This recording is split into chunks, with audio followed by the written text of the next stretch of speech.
ಸರಸ್ವತಿ ಪುತ್ರ ಎಸ್ಎಲ್ ಭೈರಪ್ಪ ನಿಧನ. ಇಂದು ಮೈಸೂರಿನಲ್ಲಿ ಹಿರಿಯ ಸಾಹಿತಿಯ ಅಂತಿಮ ವಿಧಿವಿಧಾನ. ಮೈಸೂರಿನಲ್ಲಿ ಸ್ಮಾರಕ ನಿರ್ಮಾಣಕ್ಕೆ ಸಿಎಂ ಒಪ್ಪಿಗೆ. ಸುಪ್ರೀಂ ಛೀಮಾರಿ ಬದಿಗಿಟ್ಟು ಬುರ್ಡೆ ಟೀಮ್ ದೂರು. ತಪರಾಕಿ ಹಾಕಿ ಅರ್ಜಿ ವಜಾಗೊಳಿಸಿದ್ದ ಕೋರ್ಟ್. ವಿಚಾರ ತಿಳಿಸದೆ ಪೊಲೀಸರಿಗೆ ಕಂಪ್ಲೇಂಟ್.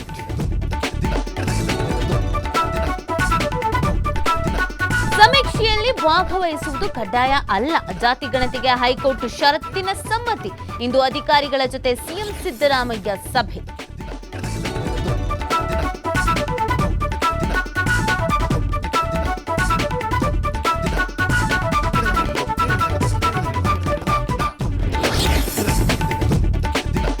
ಜೈಲಿನಲ್ಲಿ ವಾಕಿಂಗಿಗೆ ಕೇವಲ 25/4 ಜಾಗ. ಕೋರ್ಟ್ ಹೇಳಿದ್ರೂ ಸೌಲಭ್ಯ ಕೊಡ್ತಿಲ್ಲ ಎಂದ ದರ್ಶನ್.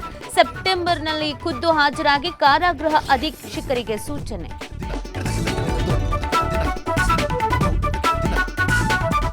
ರಾಜ್ಯಕ್ಕೂ ಹಬ್ಬಿದ ಐ ಲವ್ ಮೊಹಮ್ಮದ್ ಕಿಚ್ಚು. 6 ರಾಜ್ಯಗಳಲ್ಲಿ 20ಕ್ಕೂ ಹೆಚ್ಚು ಎಫ್ಐಆರ್, 38ಕ್ಕೂ ಹೆಚ್ಚು ಅರೆಸ್ಟ್. ದಾವಣಗೆರೆಯಲ್ಲೂ ಘರ್ಷಣೆ, ಕಲ್ಲು ತೂರಾಟ.